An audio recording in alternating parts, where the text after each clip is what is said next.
Today I am going to show you how the pieces are moved on a chessboard and the famous concept of Scholar's Mate. There are 64 squares on a chessboard and 32 pieces, of which 16 pieces are on each side of the chessboard. Whenever a piece moves, it is represented by a specific term. These terms are determined by the labels on the corners of the chessboard. So, for example, you can see the white pawn has gone to e3 and the black pawn has come to d5. Let's start showing how the pawn moves. Pawn can either move one step or two steps from the rest of the pieces.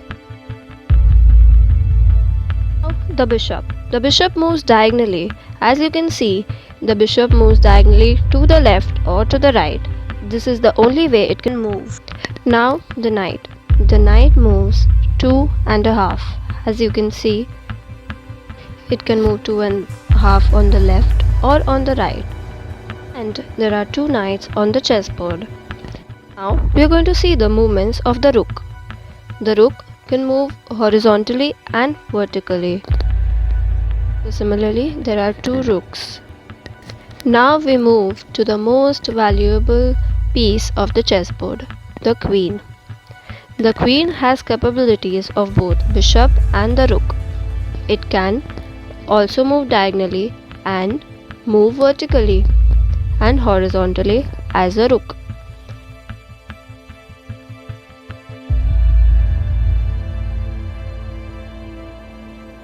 Moving forward to the king, the most important piece on the chessboard, and this piece needs to be defended all the time.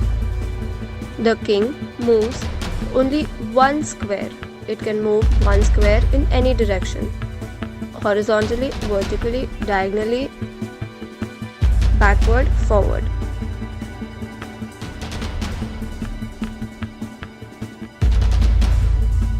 The pawn has left its initial position. It can move only one step forward and it can only kill diagonally. Now I will show you the important concept of chess, which is called as castling. The king can move to the right side, which is known as short castling, and the rook comes beside it. And if the king goes to the left side, it is called the long castling. The king can move 2 blocks and the rook comes besides it.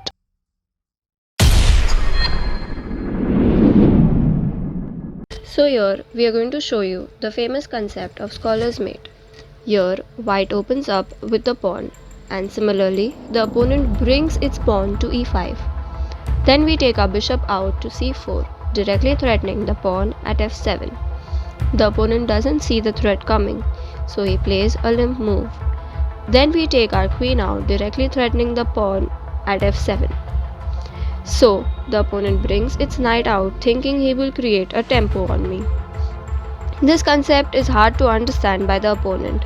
He thinks he's giving threat to my queen. But little did he know, it's a checkmate.